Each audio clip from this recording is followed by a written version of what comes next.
The kitchen still smelled like the pancakes Mom had made for what she called our family discussion, though the tone in her voice when she'd called this morning suggested it would be anything but sweet. I sat at the familiar oak table where I'd done homework as a kid, eaten countless birthday breakfasts, and apparently was now about to be officially disowned by the Peterson family. My father, Robert Peterson, sat across from me in his weekend polo shirt, the one he wore when he wanted to look casual but still authoritative. My older brother Marcus occupied his usual spot to Dad's right, checking his Rolex every few minutes like he had somewhere more important to be. My sister Jennifer sat with her arms crossed, her fresh manicure catching the morning light as she drummed her fingers impatiently against the table. Alexandra, Dad began, using my full name like he was addressing a board meeting. We've called this meeting because we're concerned about your choices. I took a sip of coffee from my chipped mug, the same one I'd been using since college. Pie choices. Your lifestyle, Mom clarified from her position by the sink, where she was aggressively cleaning already clean dishes. It's been 3 years since you graduated and you're still living in that tiny apartment working those odd computer jobs. Freelance web development, I corrected quietly. Marcus snorted. Freelance unemployment is more like it. Do you even have health insurance? I did have health insurance. Excellent health insurance, actually, through the LLC I'd established for my various business ventures. But they'd never asked about the details of my work, too busy assuming I was barely scraping by. The thing is, sweetheart, Dad leaned forward with his best fatherly expression, we've been patient. We understood you needed time to figure things out after college. But this freelance computer thing isn't a real career. Jennifer nodded emphatically. All our friends ask what you do and it's embarrassing. Marcus is a financial advisor with his own firm. I'm a marketing director at Belmont Industries. What am I supposed to say? That my sister sits at home in pajamas all day playing on her laptop. I actually spent most of my time in business casual attire, managing a portfolio of investments that had grown far beyond what any of them could imagine. But their version of my story was more convenient for their narrative. We've made a decision, Dad announced, pulling out a folder thick with documents. It's time for some tough love. Here it comes. I'd been expecting this conversation for months, watching their disapproval grow as they became more convinced I was wasting my life. What they didn't know was that I'd been preparing for this moment almost as long. We're cutting off your allowance, Mom said, finally turning from the sink. No more monthly deposits. No more emergency fund access. You need to understand the real world. I blinked. Why allowance? Marcus looked smug. The $800 a month Dad's been sending you. Don't act surprised. We know you've been living off family money while pretending to be independent. That was interesting. I hadn't received money from my parents since my sophomore year of college, when I'd started my first cryptocurrency mining operation in my dorm room. But apparently, Dad had been making deposits to an old account I'd forgotten existed. Furthermore, Dad continued, we've arranged for you to interview at Peterson Financial Services. Marcus has agreed to give you a position in their entry-level program. Very generous of him, I said, keeping my voice neutral. It is generous, Jennifer snapped. Marcus is risking his reputation by hiring someone with no real work experience. The least you could do is show some gratitude. I glanced at Marcus, who was trying to look magnanimous. Peterson Financial Services was the small investment firm he'd started 2 years ago with family money. According to the research I'd done, they had exactly 12 clients and were struggling to maintain profitability in a competitive market. Of course, Dad added, this is contingent on you giving up this computer hobby and committing to a real career path. No more freelance work. No more staying up all night staring at screens. Time to grow up. The computer hobby. If only they knew that my hobby had started with $500 in Bitcoin when I was 19 and had grown into something that would shock them speechless. We're not doing this to be cruel, Mom said, sitting down at the table. We love you, Alexandra. But enabling your delusions isn't helping anyone. My delusions. That was rich coming from a family who thought Marcus's struggling firm and Jennifer's mid-level marketing position made them business experts. So, Dad leaned back with the satisfied expression of someone delivering an ultimatum. What's it going to be?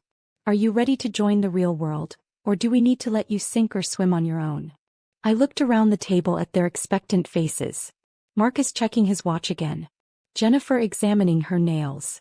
Mom wringing her hands with fake concern. Dad wearing his best disappointed father expression. Before I answer, I said carefully, can I ask what brought this on? Why now? Jennifer rolled her eyes. Because we're tired of making excuses for you. Last week at the Johnsons' charity gala, everyone was talking about their children's careers. I had to pretend I didn't know what you do for work. And the Hendersons keep asking when you're going to settle down with a nice young man, Mom added. How can you find a suitable husband when you don't even have a proper job? Marcus leaned forward. Look, Alex, I've been watching your bank account activity. Dad asked me to keep an eye on your finances, make sure you weren't getting into trouble. That was also interesting. The account they'd been monitoring contained exactly $1,247, mostly from the monthly deposits I'd been unaware of. My actual banking was handled through a complex network of business accounts, investment portfolios, and offshore holdings that Marcus couldn't access even if he knew they existed. Your spending patterns are concerning, he continued in his professional advisor voice. Rent on that cheap apartment, grocery bills, utility payments. You're living paycheck to paycheck on Dad's allowance. It's unsustainable. I almost laughed. The cheap apartment was a penthouse I owned outright in a building I'd purchased 6 months ago. The utility payments included electricity for the cryptocurrency mining farm I'd built in the basement. And the grocery bills reflected my preference for cooking at home rather than eating out every night like my siblings. We're just worried about you, Dad said with practiced sincerity. You're 25 years old with no savings, no career prospects, no direction. We can't watch you waste your life anymore. So we're cutting you off, Mom repeated firmly. No more enabling your delusions. I nodded slowly, pulling my phone from my pocket. I understand your concerns. Right then, as if scripted by the universe itself, my phone buzzed with an incoming call. The caller ID read, Patricia Morrison and Associates. Patricia was my accountant, one of the city's top financial professionals who specialized in high-net-worth clients. She handled the complex tax implications of my various investments and business ventures. And she always called with the quarterly portfolio updates on Saturday mornings. Perfect timing. I'm sorry, I said politely, but I need to take this call. It's about my taxes. Dad waved dismissively. Make it quick. We're not finished here. I answered the phone and, after a moment's consideration, pressed the speaker button. Good morning, Patricia. Ms. Peterson. Patricia's crisp professional voice filled the kitchen. I hope I'm not calling too early. I have your quarterly portfolio summary ready, and I wanted to discuss some tax optimization strategies before the deadline. My family exchanged glances. Jennifer rolled her eyes at what she assumed was some small freelance payment. Of course, I said calmly. What are the current numbers? Well, Patricia continued, your cryptocurrency portfolio has performed exceptionally this quarter. With the recent surge in Bitcoin and the stellar performance of your alternative coin investments, your total crypto holdings have reached $4.2 billion. The kitchen went dead silent. Dad's coffee cup stopped halfway to his lips. Mom's hands froze on the dishcloth she'd been holding. Marcus stared at my phone like it had just announced the end of the world. Jennifer's mouth fell open.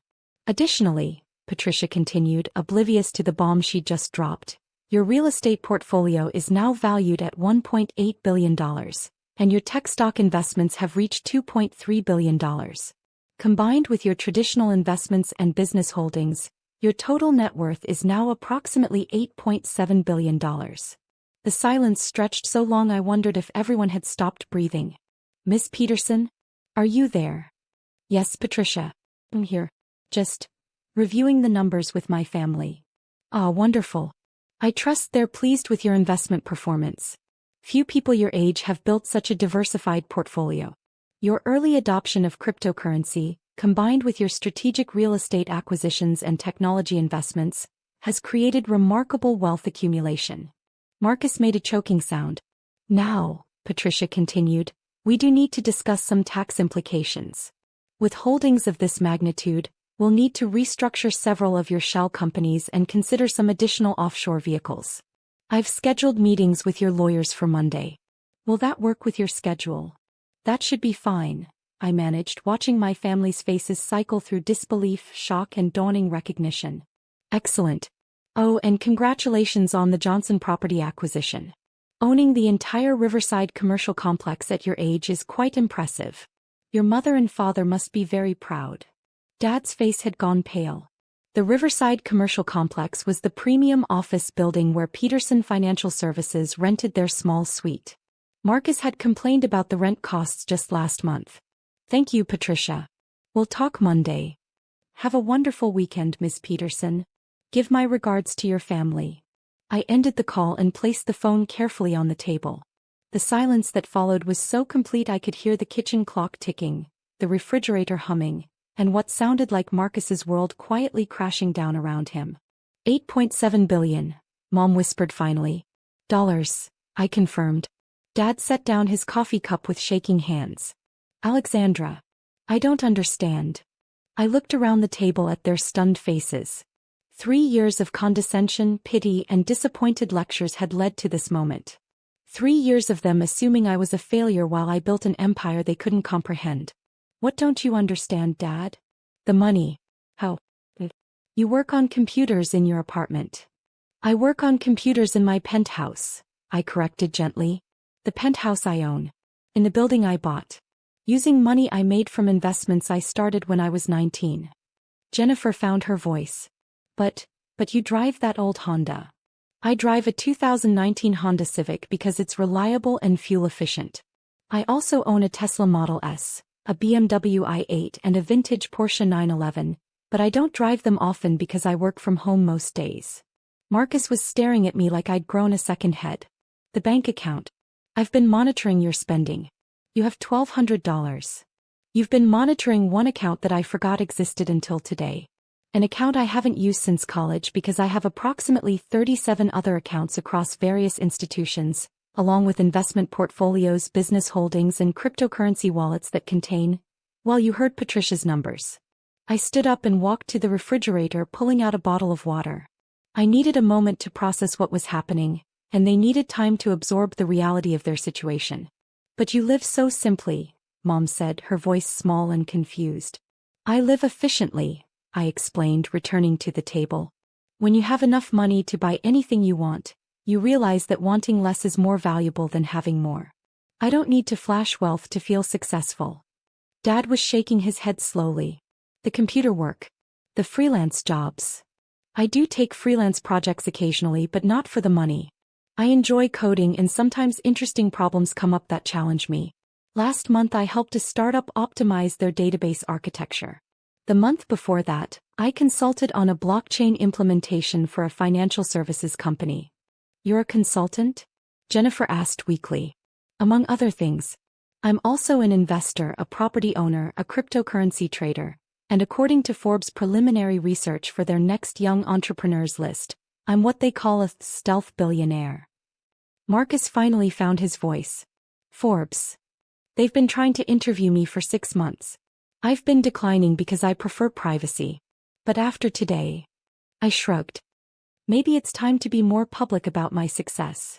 I pulled out my phone again, scrolling through my contacts. In fact, let me call them back. No. Dad said quickly. Wait. Just wait. I paused, finger hovering over the contact for Sarah Kim, the Forbes reporter who'd been persistently seeking an interview. Help me understand, Dad continued. If you have this much money, why didn't you tell us? Why let us think you were struggling?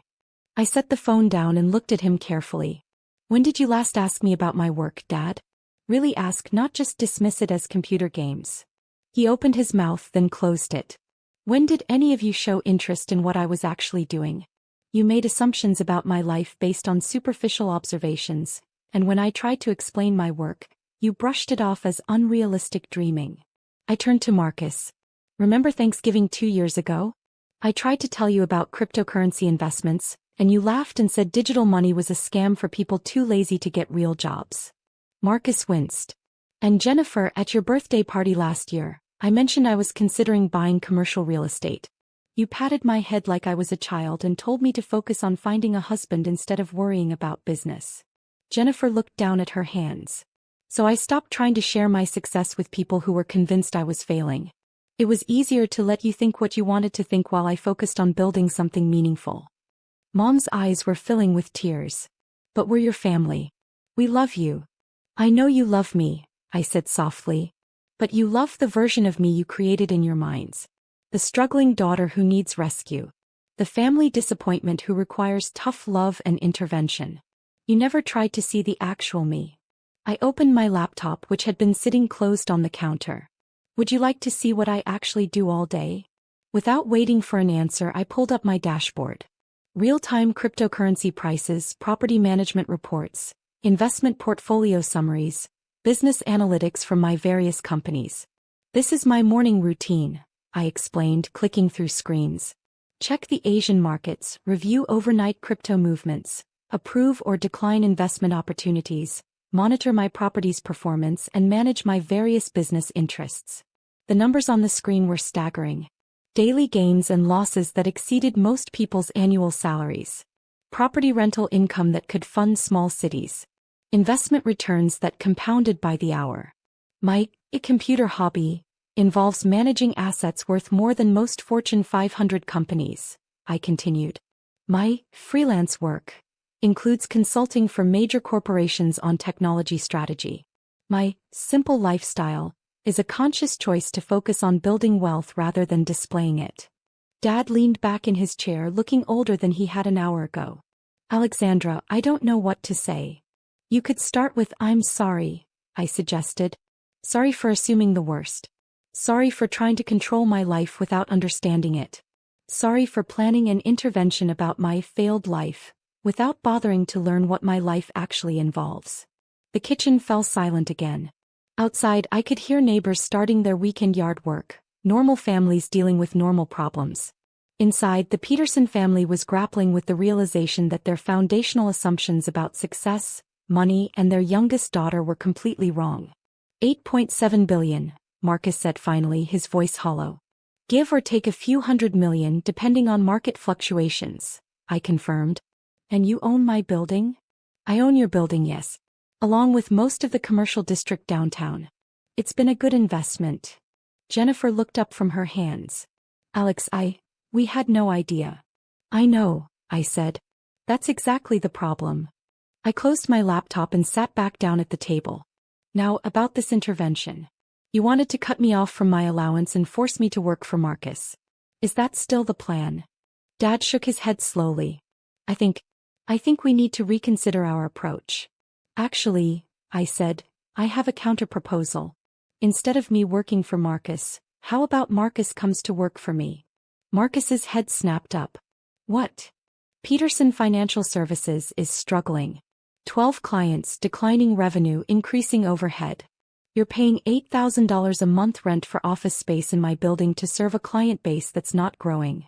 I pulled out my phone and opened a file I'd prepared months ago. I've been watching your firm's performance through public records and market analysis. You're good at the relationship side of financial services, but you lack the technical expertise and capital backing to compete with larger firms. How do you know about our client base? Marcus asked weakly.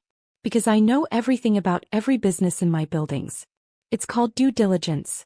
I make it my business to understand my tenants' financial stability. I turned the phone toward him, showing a detailed analysis of Peterson Financial Services. But you have potential. Your client retention is excellent, and your ethical standards are solid. You just need better resources and a broader investment platform. What are you proposing? Partnership. I provide the capital backing, advanced technology platform, and access to institutional-grade investment opportunities. You provide the client relationships and advisory expertise. We rebrand as Peterson Morrison Financial, with you as managing partner of the advisory division. Marcus stared at the proposal on my screen. You do that? After everything we said today? Marcus, you're my brother. You made assumptions about my life, but you're not malicious. You're just limited by your own experience and perspective. That can be fixed with better information and expanded opportunities. I turned to Jennifer. As for you, Belmont Industries is a good company, but they're not maximizing their digital marketing potential. I've been considering acquiring a stake in their business. How would you feel about leading their digital transformation initiative? Jennifer's eyes widened. You're talking about buying part of my company? I'm talking about investing in their growth while positioning you as the executive who modernizes their entire marketing approach. Better title, significant salary increase, equity stake in the improved company. Finally, I looked at my parents. Mom, Dad, I don't need your money or your approval anymore.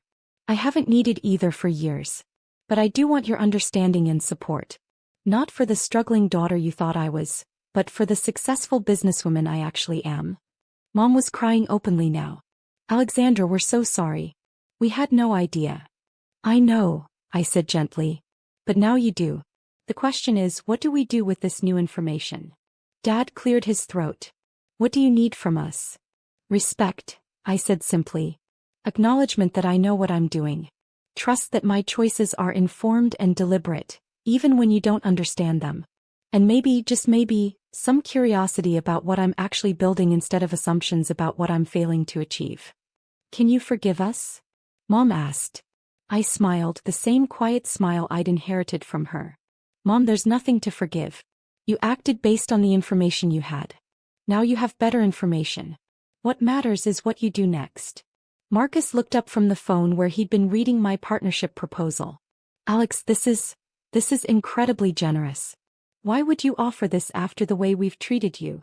Because that's what family does, I said.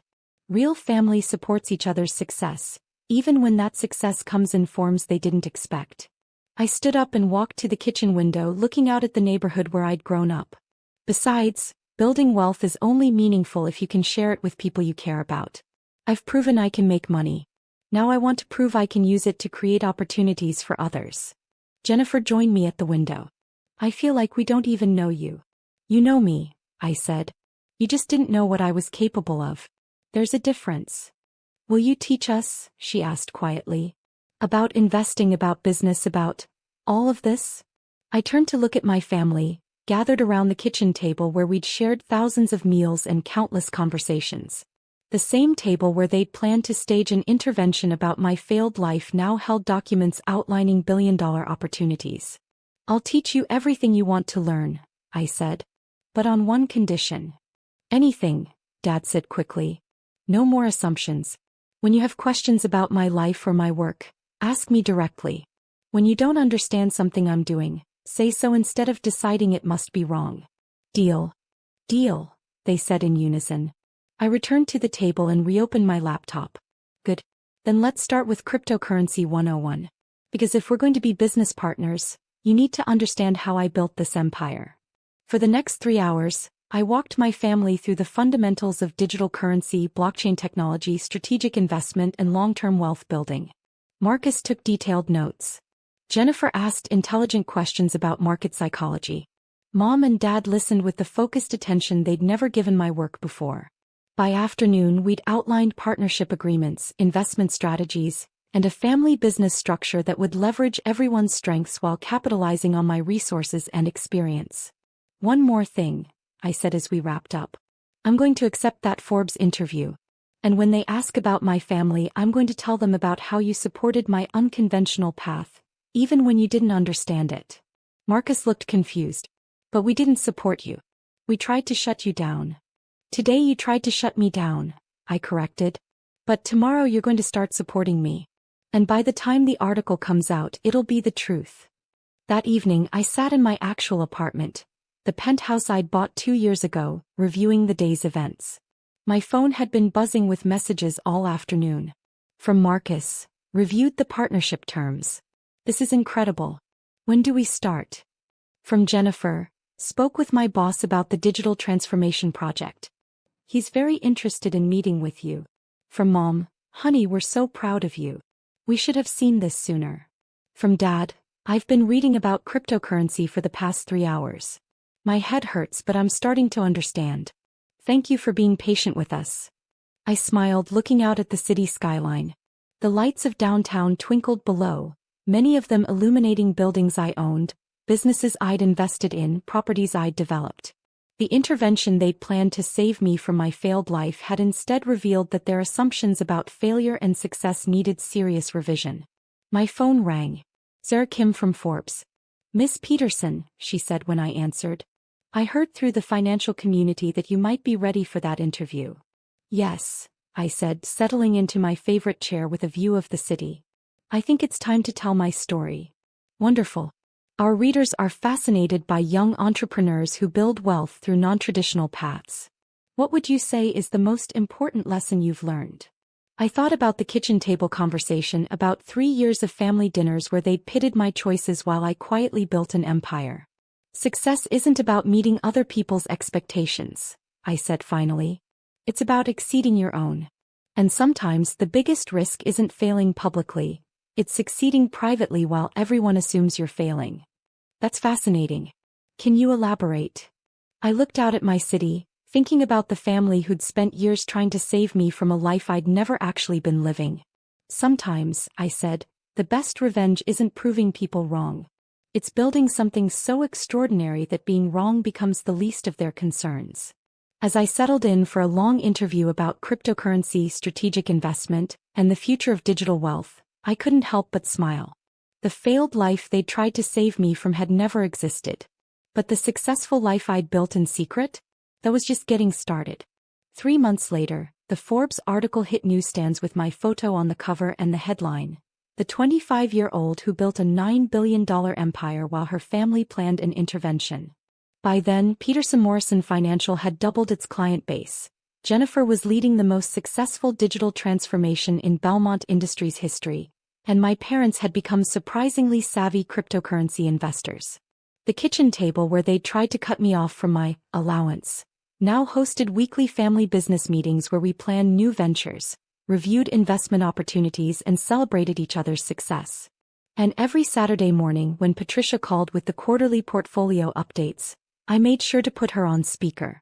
After all, some habits are worth keeping.